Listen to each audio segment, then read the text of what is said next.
These are the craziest builds I stumbled across playing the Season 6 PTR. And starting us off, you may be confused as to why it's raining outside. But it's not. It's the first build on the list, a Barrage Victimize build. And holy damn is this the most fun I've had in a long time. There's just explosions everywhere, man. Victimize is exploding. Enemies are exploding. And even Arnie is exploding. And it's all due to the reworked Victimize passive. From previously being a blizzard brain fart, it's now just way easier to utilize. All you need is a high lucky hit chance, and it will in turn deal 80% weapon damage using the same damage type. On top of that, it still scales via vulnerable. And holy shit, does there exist a lot of vulnerable in Season 6 that also looks to double dip. This T100 run is without those mechanics though, and with dogshit gear, so it's looking fine as hell either way. Other than that though, we're utilizing the fact that Victimize now scales via other damage types to the fullest. And how do we do that? Well shit, glad you asked. Considering Barrage in itself has a dogshit lucky hit chance and poison imbuement does not, that's one factor to consider. On top of that, we're also able to dip into both physical and non-physical damage multipliers for massive big damn. For example, the Eldritch Bounty node. Other than that though, the build is extremely similar to that of the Andariel Barrage build from Season 5, just way stronger. We rock the Umbra Cucks to ricochet our barrage bullets, along with slapping on the branching volleys aspect to gain additional arrows. When all of this is combined, we simply get ourselves a perfect AoE clearing build along with great single target for bossing. We're also able to utilize some cool techs this season, for example combining the No Witness Legendary node and the Petrify rune word. This means freeing up a slot in the skills for us for more damage and mobility. With some better gear, I would expect this build being able to speedrun tier 100 in about 3 to 4 minutes, which is, by the way, the highest pit level in Season 6. Just lovely. The next build is another way to play the Victimize key passive, and that's by utilizing the new spin to win skill dance of knives. The main benefits of using this build are twofold. Firstly, it's fucking brain dead. So is the Barrage, but this one is truly brain dead. Oh my god, stop bro, I'm stuck. Can you help me? And that's mainly due to Factor 2. It snapshots literally anything. And what does that mean? Well, shit. It means that everything you have up as you start spinning, you get to keep, basically. It's also possible to keep spamming the spin to win button for carpal tunnel and more lucky hits, not unlike the barbarian whirlwind build. All in all, the build looks both massively bugged and quite possibly the strongest rogue build in Season 6. For our final rogue build of the day, we have a lovely ultimate skill build, the Death Trapper. This build is solely scaling the ultimate skill Death Trap to bust out a buttload of damage. And in case you've been living under a rock, no worries, I'll explain the changes from previous seasons because this is the first time the build wasn't dogshit. So for starters, we are now able to put more points than one into ultimates. Combine this with Shaco and Masterworking Trap cooldown reduction everywhere, we can get the cooldown of Death Trap down to a few seconds. To then reset the remaining cooldown, we're combining the preparation specialization and spending a ton of energy.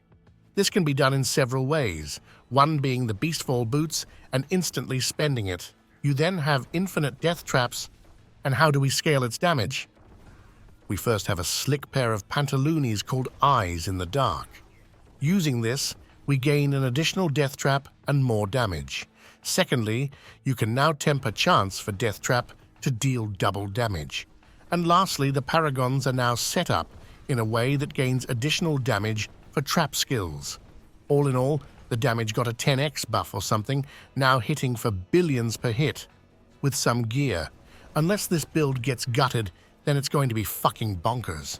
Alright, and then we have another class, the Sorcerer.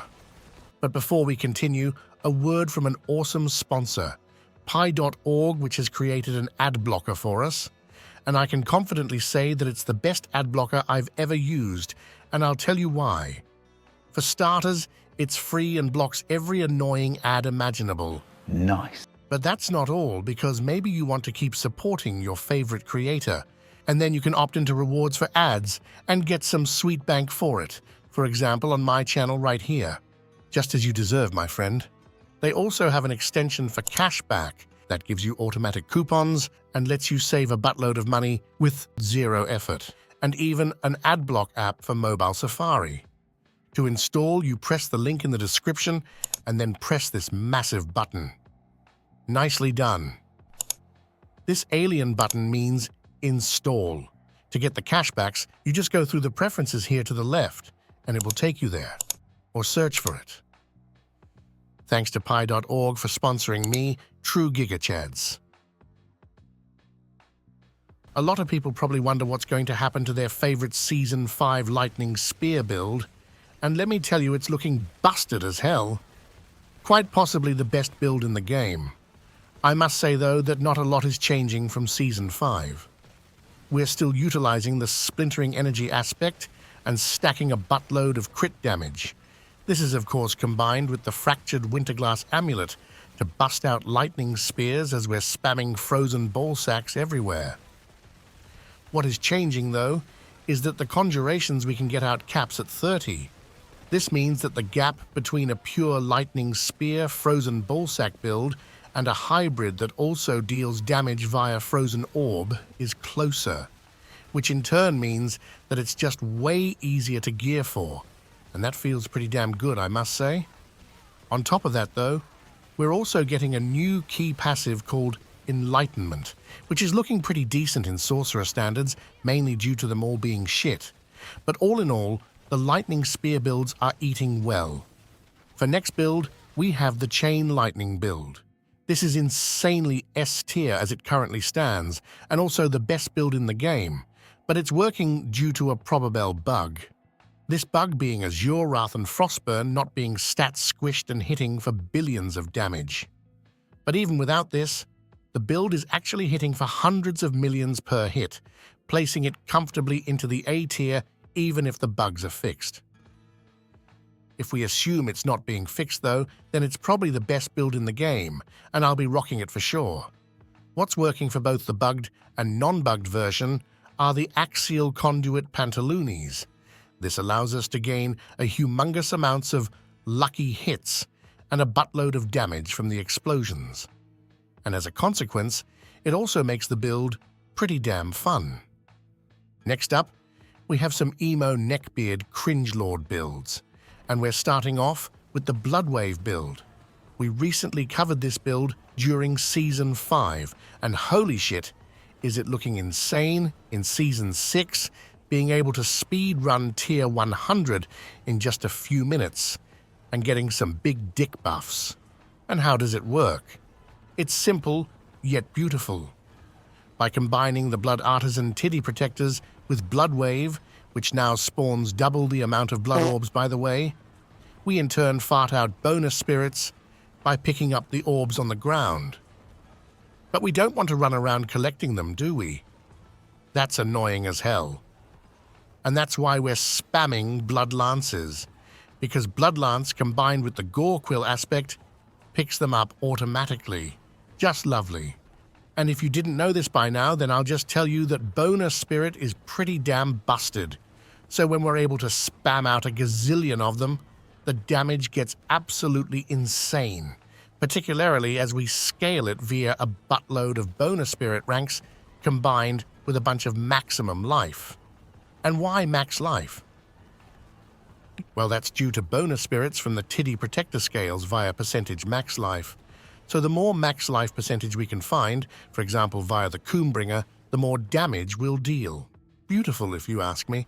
And when it comes to the gameplay, it's all about them blood waves, baby. Spam them as hard as you can and bust out Bloodlance to collect the orbs. All other skills are for the utility or damage increases.